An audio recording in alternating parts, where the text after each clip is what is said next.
Untuk membuat project kali ini kita butuh benang poliseri, baik poliseri Indo atau poliseri Onitsuga, lalu mote, bisa juga pakai payet ya.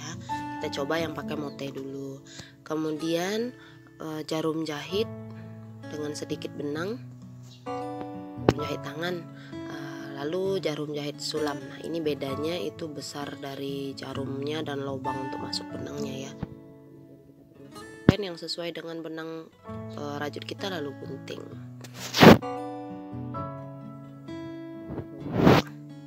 Pakai benang yang warna merah kali ya.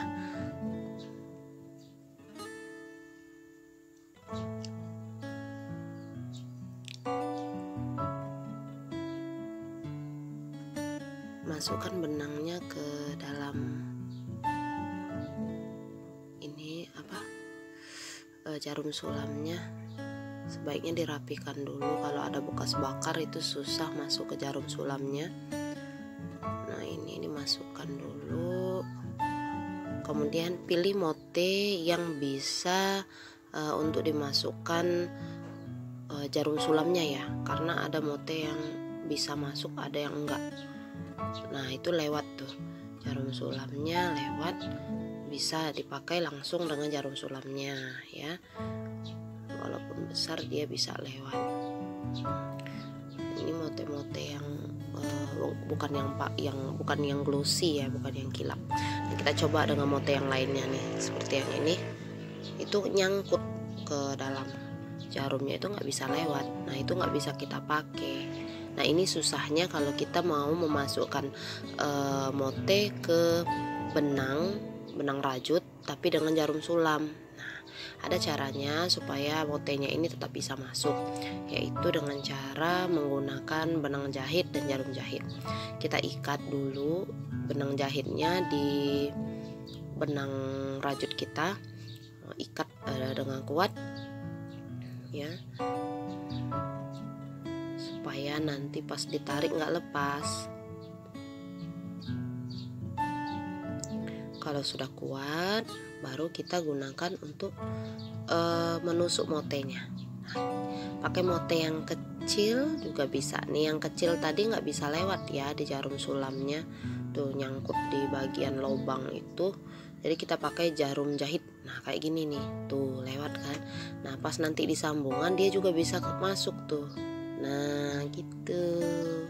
Itu caranya kalau kita mau pakai manik atau mote atau payet, yang nggak mungkin kita lewati dengan lubangnya itu dengan jarum sulam. Jadi kita pakai jarum jahit sama benang jahit. Nah, gitu ya, disambung.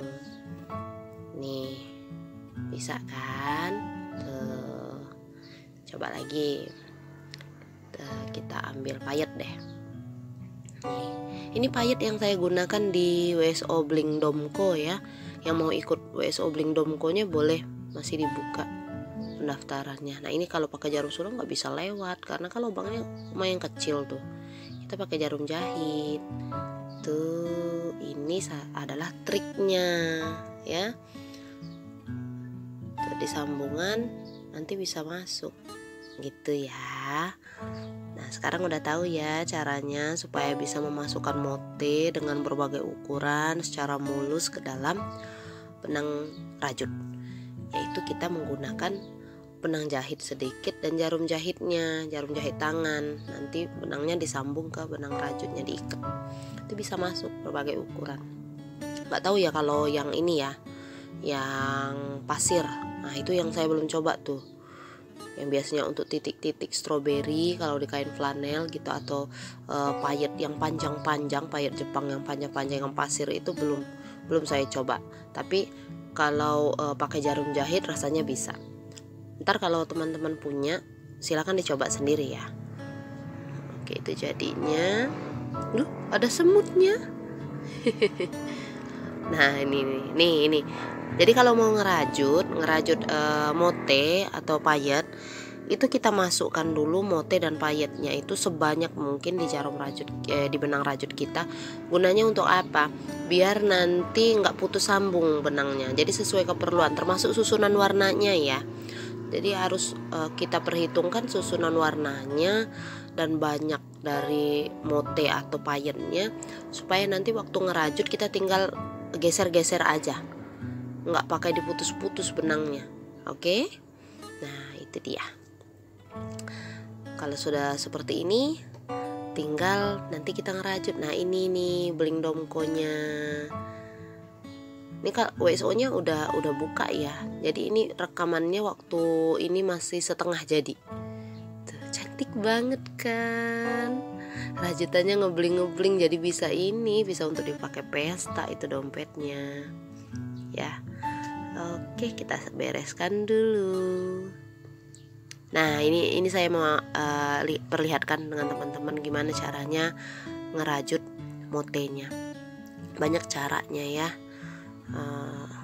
Biar aman, kalau udah dimasukkan mote sebaiknya ada peniti di bagian ujungnya, diikat gitu biar nggak lepas, karena sakit sekali rasanya ketika mote itu udah masuk tahu-tahu buyar ambiar ya, terlepas semua lagi. Kita harus nusukinnya satu-satu lagi.